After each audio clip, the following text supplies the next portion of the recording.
Hey, what's up, everybody? Eddie Trunk here, along with Don and Jim. And I think I missed a couple of shows, but it's good to be back. And we are live, and welcome to That Rocks. And we have a special guest right at the top of the show because he's in Japan, and God knows what day or time it is there. So we had to get him on right at the top here. But virtuoso guitarist, the great Marty Friedman, is joining us on That Rocks. Marty, what's happening, buddy? Good to see you. What's happening, Eddie? Nice to meet you guys. This is totally cool to be able to chat with you guys. How y'all doing? Good. What time is it over there? Or what day? It's I'm in the future, man. It's like 10 in the morning, whatever day is after your day over there. So Okay, you're so on Thursday. Yeah. Hey, I know you want to talk about my stuff, but before we do, can I talk about you guys' stuff a little bit? Sure. Yeah. I'm like such a huge fan of your telemarketer stuff. It's not even funny. I listen to that stuff all the time. I swear to God, I have so many questions to you guys about it. Can you guys answer my questions? Of course. Yeah. Sure. Let's do it. Well, the first question, I love it when you guys like tag team and you're both on the line at the same time. Now, is that stuff like all improvised? Or do you have like a concept, okay, this time I'm going to be this situation? Or do you have anything like worked out? Or is it like you just do it on the spot? It's just absolutely unbelievable to me. Well, first of all, half the time I have to put my roommate Eddie Trunk on the phone. We always use Eddie's name. I have nothing to do with the whole thing, Marty. I'm not I know. in any way, but somehow But we throw Eddie's name in. We have to give him, so we get, like, first of all, if you say to a telemarketer, I'm going to put my roommate on, he might know more. Why would you say his full name? You wouldn't, but I have to get my friends' names in always. Yeah, my friend Eddie Trunk, my roommate, I'm just going to put him on. But usually we kind of have like a concept maybe, but we don't know what they're going to say. So we have to pretty much react off of what they're doing. Yeah, but are that many? Do they so many telemarketers call you all the time that you're just always sitting there ready for a call? How does that work? Yeah. We got nothing going on in our lives. We just sit there and wait. Like you're there and you're totally ready in the moment to answer it. It's so unbelievable to me. Well, Marty, if you were sitting around 4 hours waiting to go to work, you'd be ready too when that phone rang. Sometimes the phone doesn't ring for like 4 hours. Me and Don are just sitting there staring at each other. We go, we got to get girlfriends. We got to get wives. We got nothing going on. My favorite one of all time is the one where like somebody's trying to sell you a walk-in shower. Oh yeah. And you're talking about you guys are trying to save water, so you're like taking a bath together. It's so fucking unbelievable. And like my helmet touched his, and it was awkward and shit like that. Yeah, that one's called a tub or something. Yeah. We came up. We didn't know what they were going to call about. So we said, I'll get Don on the line and we'll just kind of figure this out. We'll wing it. So, yeah, the woman's like, hey, you need a new bathroom, vanity or something installed. We're like, yeah, we're trying to save water. And then it kind of knew, we'll shower together and it's weird. And the neighbor comes over and showers sometimes with us. How do you guys do that without laughing? How do you do it without laughing? I guess it's a pro thing, right? Yeah, it's, we turn our backs to each other. Sometimes we have to turn our backs to each other so we don't look at each other because sometimes we'll start laughing. Like there was one we said, hold on, let me put my brother on the phone. We had an idea. As soon as they ask any kind of question, I'll go, hold on, let me put my brother on the phone. And then when they asked you, bring it back to me, went back and forth. That one we had to go back to back. We couldn't look each other in the face because we started laughing. It's just so much Marty. Like, interplay in you guys, man. I just huge fan. I appreciate Can that. you guys hear me right now? Yeah. Okay, because I'm not hearing myself. So, Marty, have you ever seen the video stuff they do called Meet the Creeps? Have you ever seen that? No. There's videos of that stuff? Yeah, you guys have to get and Meet the Creeps. And by the way, my favorite bit that they did was just ripped off by a Geico commercial, an insurance commercial. I'm sure you guys have seen that, right, Don and Jim? Yeah. Where with the grated cheese and all that, they just sub the pepper out. But you got to see the video stuff, Marty. There's a whole video series of DVDs and stuff. Oh, I'm going to look right into that, man. That's just that totally saves my life on the road. It saves my sanity. Just the interplay between you guys is just so spotless. It's like it's like a perfect interplay between two musicians improvising and just nailing each other. It's like you're reading each other's mind. It's really, really impressive. I love it. Just love it. Yeah, we've been friends for like 30 years, so we're always hanging around each other. And we do that whether we're recording a conversation or not, just mess with people. You know, just real deadpan and dry, so they don't think we're messing with them. So we I don't know, we just have that same Jersey kind of sense of humor that we're just kind of like dicks. But but the Meet the Creep stuff is hidden camera. We go around with a hidden camera and we bother people. So that's a little different than the telemarketer stuff. But I think you'll enjoy it too. I will be looking right into that. We're the Friedman Mustaine of prank calls. Yeah. Hey, Marty, do you remember when you were on our TV show, the three of us? Because you did it via there was no Zoom then, but you did it on a screen, and we brought you because you were in Japan, and we were doing it because the three of us did a TV show together, a rock talk show together called That Metal Show for years, and we had on, and I remember we brought you in via video, and the other guest at the time was Leslie West, because I remember Leslie West was asking me about you and asking me about your background as a player and all of that. So I mean, we did over 100 episodes. I don't remember all of them, but I do remember that because Leslie, of course, since passed away. But I remember we had you both on the show. And the reason why I'm bringing that up is one of the ways that we all came together to do that show is because I sent VH1 a video, one of the videos that they did with the Meet the Creeps thing. Oh, I'm gonna have to check right into that, man. I just love that stuff, and I love how it's like improvised, and it's just so clever. I mean, I remember the first time I discovered prank calls, and it's a funny story because it was way back in the day, and I was at this party in LA with Rocky George from Suicidal, and for some reason we both decided to go to the liquor store to get some more beer or whatever. This is a million years ago. And we get in his car and he turns on the cassette player and suddenly I can say any kind of words. Is there any kind of no restriction? We get into his car, he turns the thing on and he's like kind of mumbling to himself. And he's like, "Your mother is a motherfucker. Your sister is a cunt. You're fucking shit, fucking motherfucking." And he's like saying it in tandem with the tube bar. You know the tube bar, right? The red tape. Yeah. He's saying it like in time with the tape. I thought he was having a fucking mental breakdown, but he's actually mimicking those. Your mother's a fucking cunt. He's mimicking these things in real time. And I'm like, dude, what the fuck are you doing? And I'm like, totally, maybe this guy's having some kind of mental problem. And he plays me this tape. Dude, you got to hear this stuff. I'm going to make you a tape of this. He made me a tape of the tube bar stuff. And then like the Jerky Boys and all that stuff. And he just kept sending me these tapes. And we were so enthusiastic about it that I just got caught up with it. And I just find it hilarious, man. I just find it hilarious. So when I heard your telemarketer stuff, guys who really deserve to be pranked more than anyone in the world, it's just so cool, man. And I'm just so glad to meet you guys. And just big fanboy right here.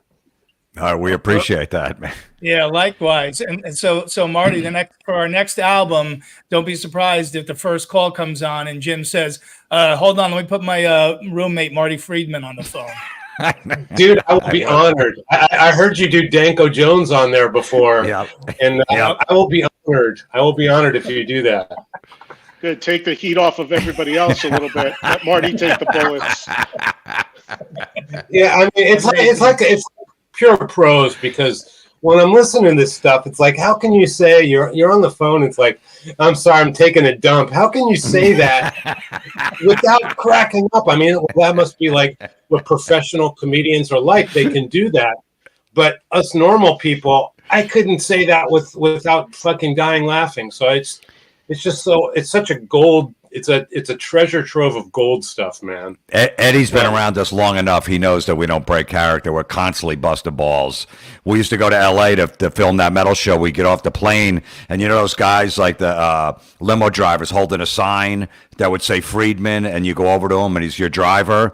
So it would say Friedman. I'm like, oh, yeah, right here, Friedman. We point to Eddie. And he's like, I'm not Friedman. I go, he is. He's a big star. He doesn't want anyone to know, so just keep it quiet. The guy's following us all the way to baggage, waiting for us. I go, he's Friedman. He's like, I'm not Friedman. I go, he is. Just keep it down. He doesn't want anyone to know he's on a new TV show. And the guy's standing there. He's like, I'm sorry, I'm not Friedman. These guys are assholes. They're assholes. It's so funny. Marty, it's a lot of work to be friends with these guys. It's a lot of work. I just want a couple days. I want to try it for a couple days.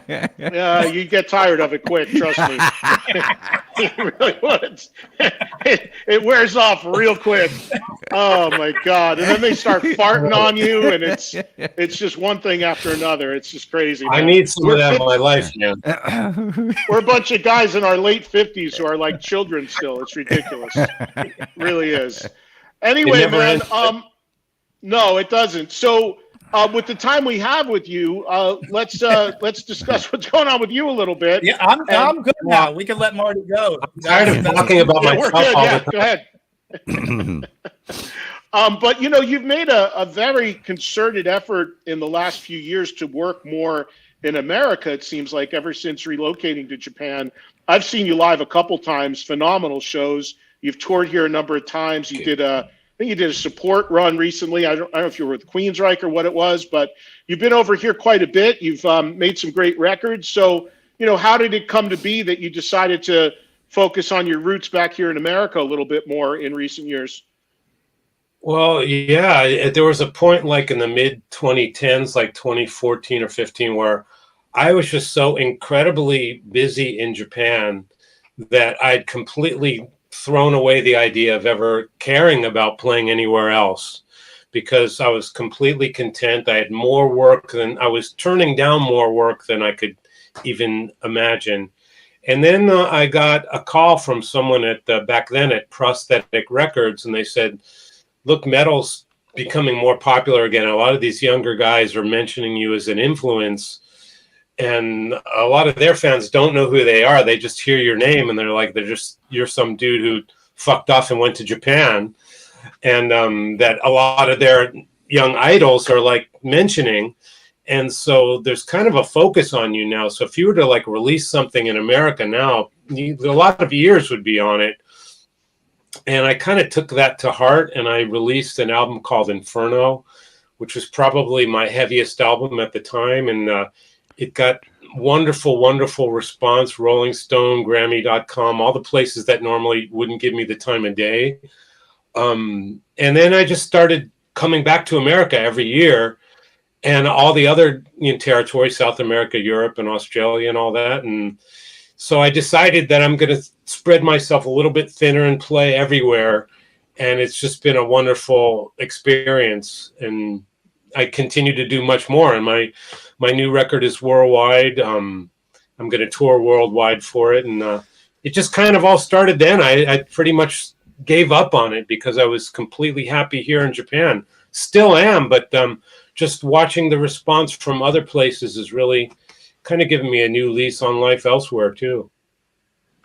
Well, the new album is called Drama. I believe it's out on the 17th. There's the front cover of the album. So, Marty, how do you feel? I've listened to a lot of your instrumental stuff. How do you feel this one differs from Inferno or some of the other ones, besides having some vocals on there? Yeah, this album is the whole entire concept is it's a ballad album. It's all ballads, and it's all orchestral, romantic. It's all the things you wouldn't expect from someone who's known to be a heavy metal guitarist. But as you all know, as much as we are super heavy metal on the outside, on the inside, there's this like mushy core. We want to get romantic like the next guy. And I've just really really deep into that. And I did this once before on an album called Scenes, and that may be the one album that people comment to me most about. It's very melancholy. It's very tear-jerker melodies. It's very sad. It's very uplifting at the same time. It's the type of thing where I'm trying to like evoke tears or chills or what do you call it, goosebumps and those type of things. So it's a very emotional album.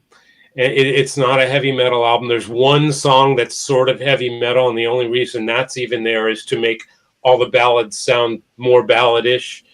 But if you're a fan of my ballad work, I think it's by far the best and most evolved ballad work I've ever done, and it's labor of love, something that I'm very proud of.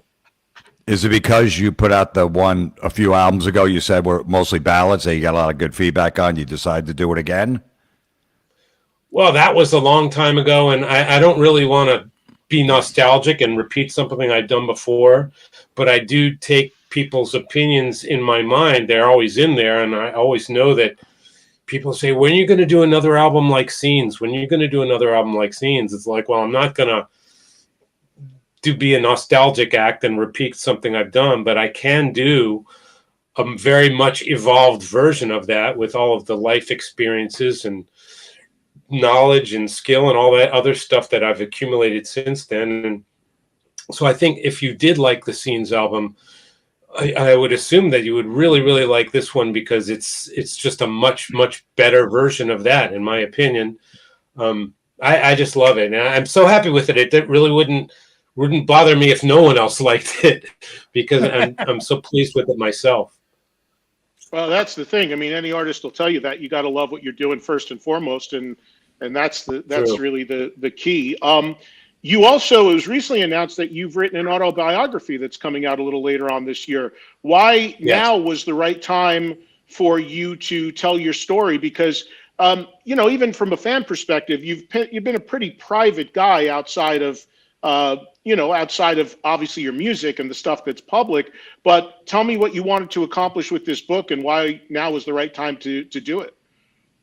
Well, exactly. I mean, I've always kept my private life completely out of media, even in the Japan media, where I'm much more visible than in America. I've kept like private things to myself and kept everything always about the topic at hand, whatever that be, whatever the program is about or whatever I'm releasing or whatever. So it's never really been terribly personal. But at the same time, every person has a deep personal story behind everything. And I've been working on an autobiography for years. And when it started to take shape and become something real, I started to look for publishers who were interested. And I found an absolutely excellent publisher that got excited about it. And when we started working on it, it just became this monster of a project, way beyond anything I'd imagined it being. And I think a lot of your fans are going to enjoy it, because it's got so much deep details about, the metal life that I've lived before I went over to Japan, and the metal life now, but like the real deep private relationship details between myself and all the other band members from all my bands, and all of the management things and life things that people don't see when they just see you on stage, or they hear the records, or they read the interviews. There's like serious life stuff that you would only be comfortable talking about in a complete tell-all autobiography. And even then, I'm not even sure if I'm comfortable saying it, but I said, if I'm going to do this, the main criteria is going to be, all of this stuff is not stuff from interviews, and all of this stuff is going to be stuff that's very private and very true. And of course, I have no agenda at this age. The only thing I'm promoting is this drama record, which takes up about maybe 4 sentences of the autobiography.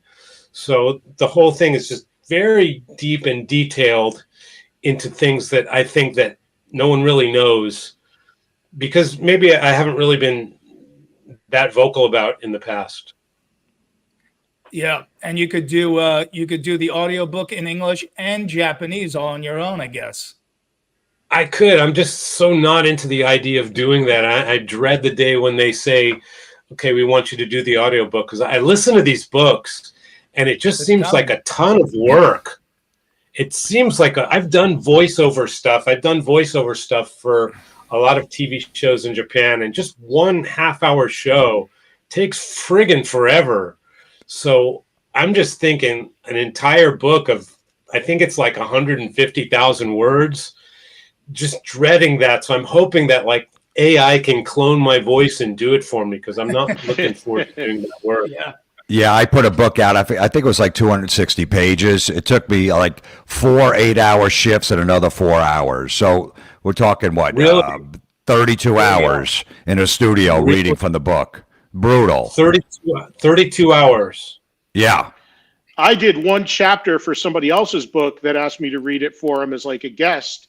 And it was like, yeah, because you mess up and you're like, do I have to stop? Can I blow by that? Who cares if it's agonizing, but your publisher is probably going to ask you to do it because they've become pretty big things. So the thing I did, I put out 2 books in the past, and I just did 50% photos in both of them. So it wasn't worth doing an audiobook. Made it easy.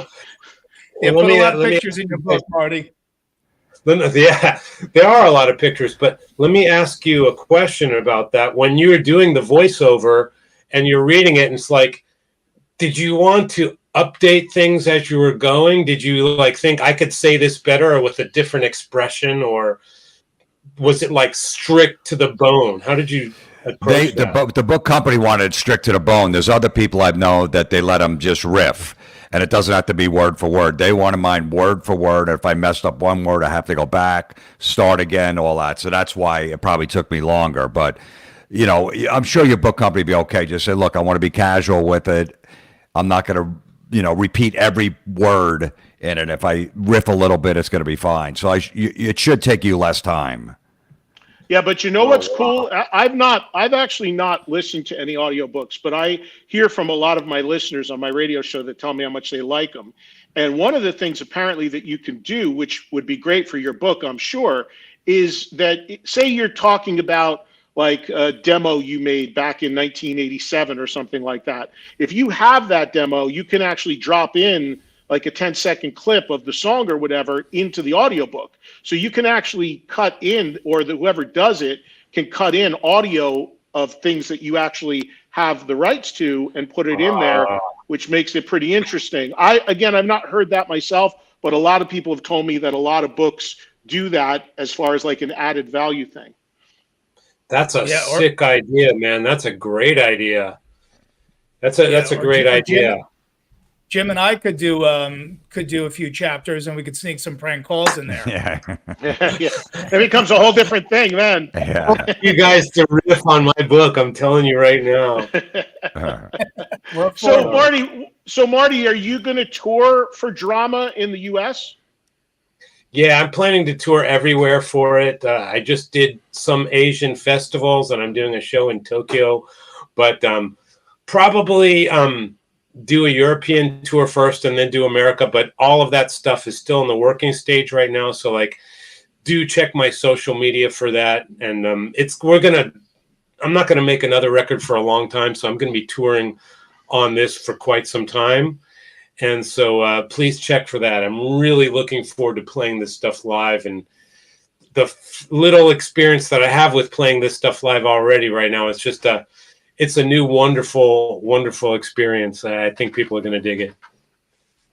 I got one last thing, and then I don't know what the other guys have, but you recently played with Megadeth recently, right? You got up and guested with them not too long ago and did a few songs. What was that like for you? And we haven't had a chance to talk to you about it, but I know to me, and correct me if I'm wrong, you've seen in the past, you've seen almost a little not resistant, but you kind of wanted to maybe move on from that a little bit and not deal with the whole Megadeth thing. But you went back and you got up there and played. So how did it feel? Was there a sense of closure there, or what were you, what was your feelings going into that, and how do you feel coming out of it? Well, what you just said is kind of like the understatement of the century, because of course, once I left Megadeth, the tag ex Megadeth was stuck to my name, and I understood that for like about a year or two. And then I really, really wanted to cut that out because I was no longer in Megadeth and I was doing my own thing, doing other things not related to Megadeth at all. So from about 2002 or 3, I just made it a strict rule that any kind of media, when they published whatever they're doing, no ex-Megadeth next to my name. Just don't put it in the headline. Don't put my name with Megadeth, former Megadeth. All of that stuff was like a very, very strict rule. Of course, as you all know, in the media, they tend to ignore those rules about 90% of the time. They ignored that a lot, but then as time went on, it started to get less and less, and I started to feel better about it. And then like in the mid-2010s, a lot of places stopped completely putting that next to my name, because there was nothing I was doing even remotely related to Megadeth. So why put it in there? Of course, sometimes they even still do it now, and it's just really, really bugs the shit out of me because it's not doing Megadeth any favors either. It's not doing me any favors. It's like 25 years ago. They have their own band, and I'm the biggest fan of their band, and my thing is completely different from theirs. So, but sometimes you can't control what the media does. But that still doesn't mean that I don't have a lot of love and respect for the band. Of course I do. I just, we're both doing separate things. So when the opportunity to play with Megadeth again at Budokan, that was just a wonderful, wonderful bit of closure, like you said, for me and Dave, because, have been always on good terms, even since I was out of the band. Since I left the band in 2000, we've been on good terms. There's absolutely no bad blood between us. But I think the one bit of unfinished business that we had was when I was in the band, we had an opportunity to play Budokan. It never happened. And that was the one tiny thing that was left between myself and Dave. We're both big rock fans. We grew up with rock, and live at Budokan is a dream. When you play music and you're in a band, like all of the bands that we're fans of, playing at Budokan is like, it's a Cheap Trick at Budokan, all the big albums for Budokan, Kiss at Budokan, and Rock and Roll Over Tour, and all that stuff. So Dave and I really had that seed in our hearts ever since we were kids. And since we couldn't make it happen when we first had been booked for Budokan, that little thing was always left. And so when Dave asked me to play it with him in 2023, I felt it was a very nice gesture on his part. And I jumped at the chance to do it. I loved it. Playing together was as comfortable as it was back then. And to be honest, I think the band sounded better than it did when I was originally in the band. I don't know if it was because there was 3 guitars on stage instead of 2, but it just sounded wonderful. And it was kind of also a love letter to the Japanese fans who, wanted to see this moment as much as the 2 of us did. So it was a wonderful thing all around. And like I said, there was never any bad blood between me and Megadeth. It's just I'm me and they're them, and I'm the biggest fan of theirs and will always support them. It was a fantastic part of my career. Was that the first time you saw Dave since you left the band? Since you've been over in Japan? We actually got together once in, I think it was 2014 or 15, when we talked. We had a meeting in LA where we talked about possibly reuniting the Rust in Peace lineup. And that didn't happen. And all of the details of that will definitely be in my book. But it was still wonderful to see him then and see the entire band then.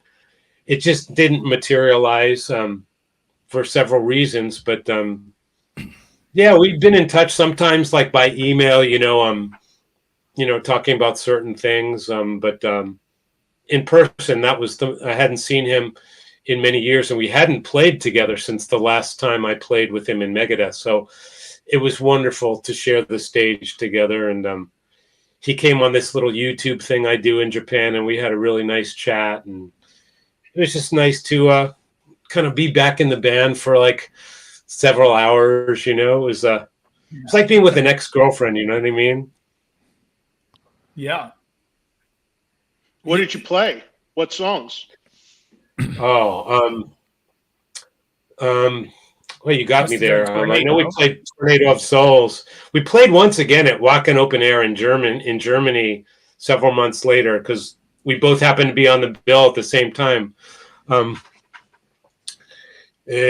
Tornado of Souls, Symphony of Holy Destruction. Wars? We played Holy Wars in Germany. We played Holy Wars in Germany, and we played Countdown to Extinction in Japan. And fans might correct me on this, but that's what I think we played. Oh, they will if you got anything wrong in 2 seconds. We're the best. We're on the internet. We're on the internet after all. Megadeth fans are super. I love the way they are so detailed and they know everything, and I just love it because I was the same exact way about my favorite bands as a kid. So when I see Megadeth fans, it totally warms my heart because they know everything and always appreciate their support. Yeah. Hey, Marty, before we let you go, because obviously, again, the new album Drama is out. It's a mostly instrumental album. There are 2 songs that have a vocal on them. And I always ask instrumentalists what's the method to your madness in terms of giving a song a title? Like why is a song called Illumination and not Grandma Has a Slice of Pizza? Like, how do you ever come up with a title when there's no words to go by? Yeah, it's a good question, and I'm sure there's a lot of colorful answers from other guys. I usually keep a log of potential titles, word combinations that I'm drawn to, that I like, that I think might represent something I might write in the future. So I just have like books of this stuff. And once a song starts taking shape, it has a working title for like almost the entire process. And sometimes during the process, one of the songs from my book, one of the song titles from the book seems like it would fit this song for whatever reason. And then I just pair it up. But usually there's a working title that all of the musicians and engineers know better than the actual real title when the album comes out. Gotcha. Well, it's good to see you, man, and we appreciate you taking some time there in the morning in Japan. And man, I've never been to Japan, but one of these days I really want to get over there and visit, and I'm going to look you up. Oh my God! Oh my God! Have either you two guys? Don or Jim, have you ever gone to Japan? Not, I never have either. No. Nope. Oh, when you guys come out, I'm definitely going to show you guys around. I'm kind of afraid of what you guys are going to do. I have a very squeaky clean image over here. You should be. Very squeaky, a very clean image over here. And I'm kind of afraid that you guys are going to mar that. But if it has to get marred, I would love it to be marred by you guys. Your concern is warranted. Your concern is very warranted, Marty. Yeah. I can't make any promises. If you ever have a chance to come to Japan, do not hesitate to hit me up. All right. Yeah. I'm right here in downtown Tokyo. We'll party. How do you say bail money in Japanese? Bail money. Bail money. I don't think they have bail money here. Once you're in jail, you're done. Yeah, we better stay in the States then. Yeah, that explains it. That explains why they didn't go. Yeah. Good seeing you, man, and good luck with the record, and look forward to reading the book when it comes out. Thanks for the time. Thank you very much. Anytime, man. Anytime. Thanks, Marty. so much. See you Thanks, guys when you thanks, get to the Don. U.S. Thanks, Jim. Thanks, Eddie. Thanks so much, man. Thank you, Marty. Take I care. guys. appreciate you. Thanks. Take care, man. All right. Bye-bye. Very cool. Here goes, everybody. Marty Friedman. Look at that. Fanboy Yeah. of the telemarketer stuff. For you I guys. know. That's cool. How do you like You would this have talked now, about Jim? that the whole time. Huh? Bands are always into like the prank calls and the comedy and stuff like that. You know, we meet these guys like, oh man, you guys are guys that do that shit. So, you know, look, like he said, they're bored on tour on the bus and they need something. Look, we still listen to those old Dice albums where, you know, The Day the Laughter Died, you know, constantly. So, It's like our religion. You kidding Yeah. me? It's unbelievable. Yeah. So, hey, so before, because I've got to run because I have limited time here, but we should go around the horn. Anything we want to mention, like news or things we've seen or shows. And I guess, and I'll start because I've been all over the place, which is why I wasn't on a couple of the last shows you guys did. But I did both Creed reunion cruises as a host. There's some photos there. That's me and Chris Daughtry and Mark Tremonti judging karaoke on the pool stage, which was a lot of fun. Who's that singing? That was just the contestant. Oh. That was just the guy that was. They had really good singers, by the way, on there. That it was like you. total. No, I got up. Tremonti got me up there for a second, but I didn't need to do that. But they insisted. But yeah, and there's the reunited Creed after we did the Q&A as they got ready to go, and I think I got one other photo up there. Maybe we could share. So that's a long shot. That the stage. I mean, it was insane. 2 sold out cruises. There's only like 8 other bands besides them. They sounded amazing. The vibe was great. Now they're about to go out on this huge arena tour, and it was really cool to be on board both of those cruises as a host. And I called bingo. I did all sorts of different stuff and spent some time with those guys. So it was cool. How many shows did they do, Eddie? 2 each cruise? Each cruise they did 2, and both times they played outside on the pool stage because obviously the whole cruise was their cruise. So everybody wants to see them, and the theater can't hold everybody on the ship. So but the outdoors can. So everybody could watch them both times, and they did change their set a little bit as well. Look, I admit I'm more of an Alter Bridge fan than a Creed fan, but I always knew Creed and liked Creed, but was never like a super fan. I've got all new respect for them, man. They sounded unbelievable. They have a half a dozen songs everybody knows.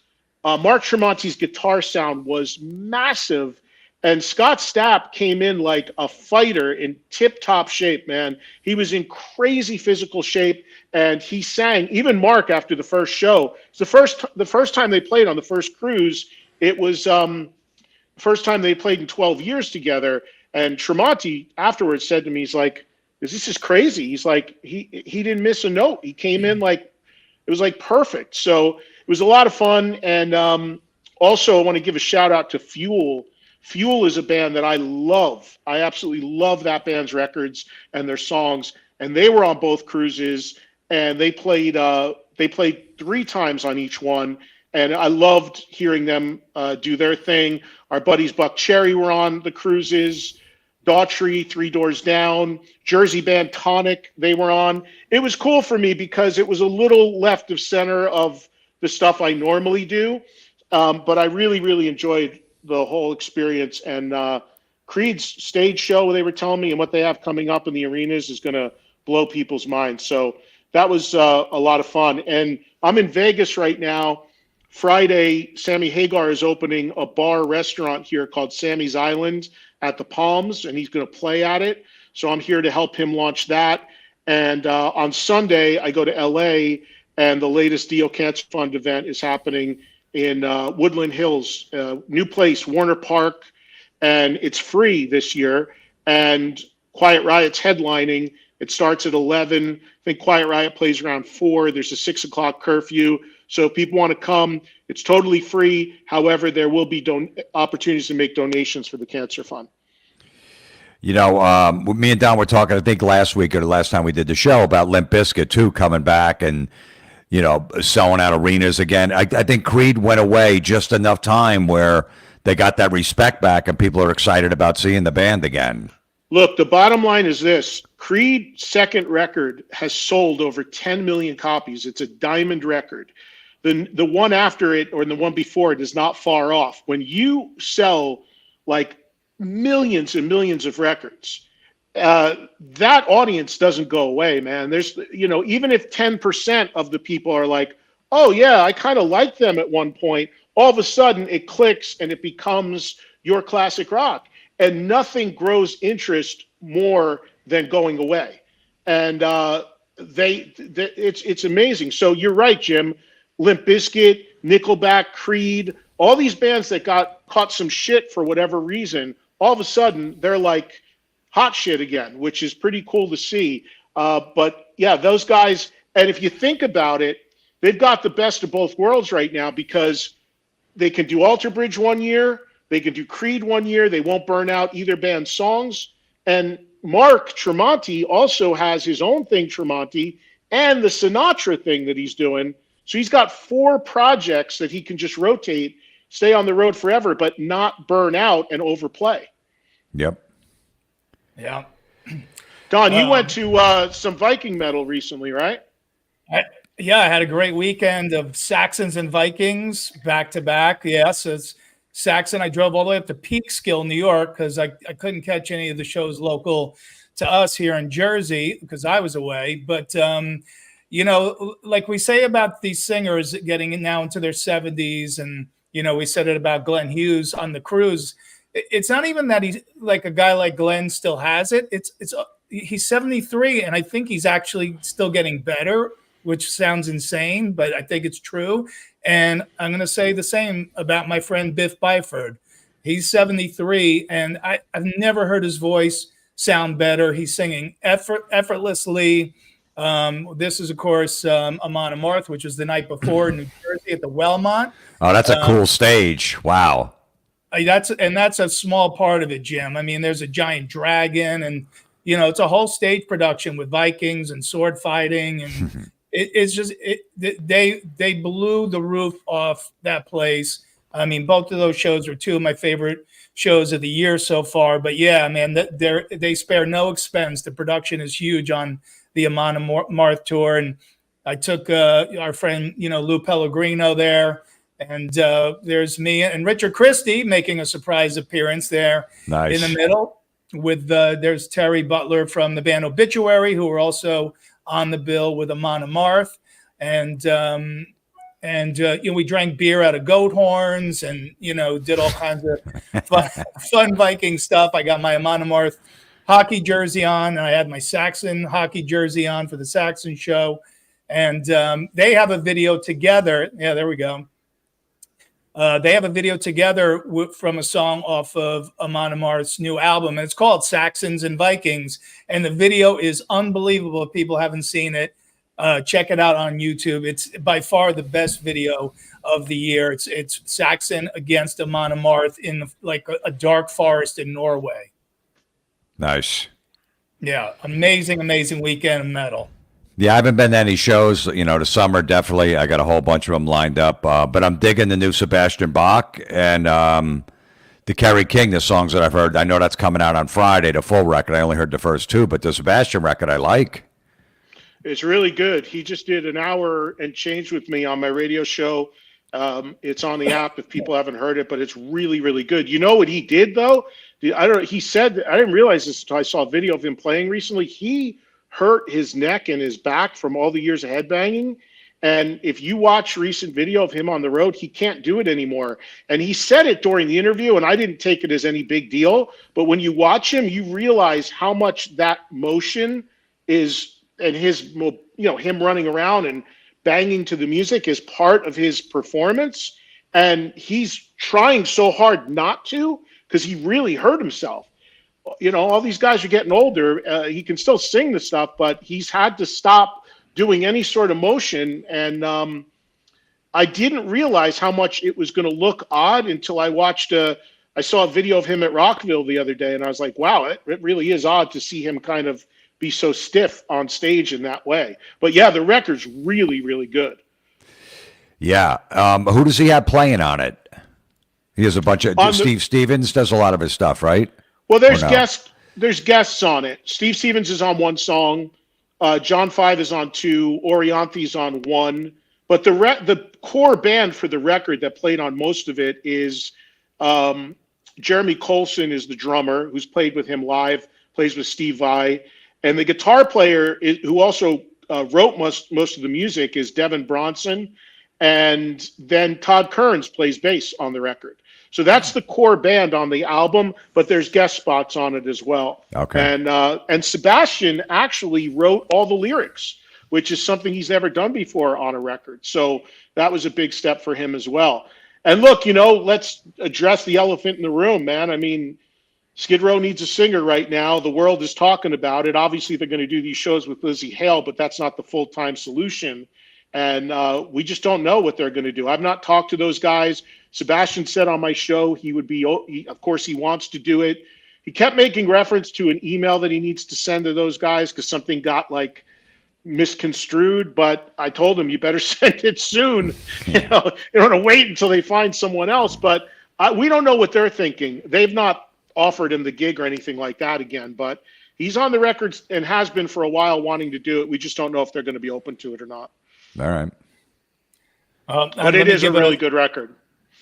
Yeah, speaking of good records, we just talked about them. Saxon, let me give a plug. That's my pick for this week is Hellfire and Damnation is the brand new album. And for people who have followed Saxon and didn't sort of, fade out of buying their albums after, maybe Power and the Glory. Yes, they are still making awesome new albums, and they played about 5 songs off of this new one live, and they sounded great. So go out and pick that up, and that's great stuff right there. And Jim, I agree with you. The Kerry King stuff sounds great. And if you like Slayer, it sounds totally like Slayer. Phil Demmel's guitar playing with Kerry is super cool. Kerry was on my show on Monday, and there's these 3 Slayer reunion shows. But he was adamant that they're going to get together maybe every other year and do 2-3 shows, make a ton of dough, obviously. But his whole thing is this band right now. Kerry is. I have so much respect for Kerry because he's so honest. Like, he must be a publicist's nightmare because he just says exactly what he feels, and he's like, "No, I haven't talked to Tom." He goes, "I don't need to talk to Tom. We're professionals. We'll get up and do it." And we're different people, and I didn't want the band to end, but you know what? They made offers we couldn't refuse. We're going to go do 2-3 shows. I'm going back to my other band. It's as simple as that. He goes, there's no new records. There's no tours. It's just going to be sporadic stuff. And again, Don, like you say, and I agree completely, no band ever ends. Twisted Sister is going to announce a reunion any day, I guarantee you. But the way they're doing it is smart because it'll make it when Slayer plays, kind of like when System of a Down plays, it's an event because those guys don't function. It'll be an event, and they'll make a ton of dough and pull a ton of people, and then he's got this to go back to now with his own band. Yeah, that's a good thing. I know. Believe me, every time System of a Down puts a date on, I want to go see them, but it's always the West Coast. So yeah, they'll do a couple of festivals every year, like 2 or 3 dates or something, 1 or 2 maybe. Yeah. Until Make the a ton more money and work less. Yeah. Yeah. And also, real quick, shout out to our friend Taylor Momsen, because I haven't been on since this happened. So she just played here in Vegas opening for the Stones on Saturday. And she and the Pretty Reckless are opening every date on the AC/DC European Tour. I mean, I told her, I said, I've never seen a band have more success by doing nothing because they didn't put out any music or anything. And they picked up the full AC/DC tour and a date with the Stones. So she's like, trying to pinch herself. She can't even believe this is happening, but we all love that band, and that's really cool to see happen. No, that's great. I saw Mick give him a shout out on stage, give it up for the Pretty Reckless. Which is awesome. So, no, that's great. And that AC/DC tour playing stadiums, that's amazing. Direct support. Yep. Yeah. Good for totally crazy. Yeah. So, congrats to her. Well, the one band, Ed, on a sad note, especially for you, that may never tour again, it looks like they are not, is UFO. Yeah. Shame. Yeah, I'm super bummed about that, but like I always say, if a band isn't feeling it and it's not in their heart and they don't feel they could do it anymore, I'd much rather have them go away than be a shell of what they once were. But I really, and I've emailed this to Phil Mogg, I really wish they just do one show, because for people that don't know, UFO was supposed to do a farewell show and Phil Mogg had a heart attack. So they never did it. And now he's fairly recovered, but he just doesn't want to do it anymore. But I'm like, one proper final show in London. But by the way, he made a solo record, and it's called Mogg Motel. And he will release that. I doubt he'll tour behind it, but he did make a solo record. So, and the guy who was his right-hand guy on the record is the other guitar player in KK's Priest. I forget his name. But the other guitar player in KK's band is Phil's right-hand guy on that record.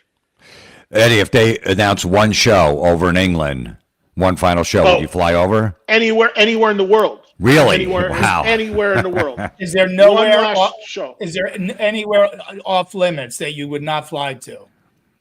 No. No. The Gaza Strip. I'm there. Ukraine, bring it on. I'm there. Come on. Especially if it's like a retro thing with like Schenker and Vinnie Moore and all the surviving guys. Yeah, I'm there. I mean, I will, but it should be in London. I mean, they're a quintessential British band, but I mean, it's not going to happen. Their agent was on the Creed cruise, and I was on him the whole time, and he's like, "Look, we tried. Phil just doesn't want to do it." Again, if it's not in your heart, I'd rather they don't than be shitty. But I would love one last proper show. Yeah. Well, the last show was supposed to be Greece, right? Yeah, which was an odd place to end to begin with. Like, what was the deal there? But again, they just kind of do their thing. The band's been making music 55 years. It's like, what are you going to do? Yeah. All right. I know we got to get you out of here, Eddie. It's the top of the hour. You guys staying on, or should I just check out? You staying? You got plugs? Yeah, let's do some quick plugs, and then me and Don will do the after show. All right. And you can take off. For me, same deal. I just told you guys what I'm doing this weekend. And then I've got the daily radio show, Sirius XM Trunk Nation, 3 to 5 Eastern, live every day, Faction Talk 103, anytime on the Sirius XM app. I did some big interviews recently with Motley Crue, Scorpions, Tesla, Sebastian, Kerry King. It's all on the Sirius XM app if you missed it. And tomorrow I've got Michael Anthony in studio with me here from Vegas, which is going to always be fun. So just check me out on the radio every day. Appreciate it. All right. I'm going to be in Milwaukee this weekend, and also got Phoenix, Boca Raton, and Providence, Rhode Island coming up. All dates on my website, jimflorentine.com. You're not playing Portland, Jim? Seattle, no. No, I got booked 20 minutes away in October, yeah. Isn't that where that whole thing went down, right? Yeah, Portland? It was in Seattle, but it was Seattle. It was Seattle. Right. But this club in Tacoma, about a half hour outside of Seattle, said, we'll take you. So I'll be there that weekend. That's in October, though, yeah. Good. Yeah. Well, tell Sammy and Michael we said, hey, the pre-sale for my the vinyl on my album, I think they've been putting in the show description, No Sleep to McSorley's, on light and dark ale colored vinyl. If you're a collector like me, you got to have both, So you go to experiencevinyl.com. That's who's doing the records. And pick up No Sleep Till McSorley's on Sweet Vinyl. This Saturday, I'll be in West Palm Beach hosting a record release party for a band called Grin Cynic. And there's a Sabbath tribute band also playing. So we will be at the Banyan Live this Saturday, 7 o'clock doors. So we'll see you in West Palm Beach. Everybody get metaled up. And then on the 24th of May, I will be at the Comedy Cove in Springfield, New Jersey. So come on out, Jersey, and get some laughs. And that's it, everybody. We'll see you next time. Well, we'll see you on the member show. Yeah, I'll see you guys hopefully next time. And can't hang for the members thing. I'm in Vegas, so I got to run out. I got a dinner meeting. But good being on with you guys. Good seeing everybody. And thanks to Marty Friedman. Yeah. All right. And we'll see you guys next time. And any of the members, we'll be back on in a couple minutes.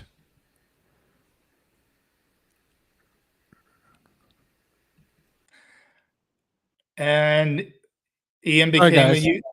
there you go, Ian. Thank you. There's no end thing. Sorry, guys. I meant to put that up earlier. Thank you very much, Ian. We appreciate you, and welcome. And dun, dun, dun, dun, dun, dun, dun, dun, dun, dun, dun, dun, dun, dun, dun,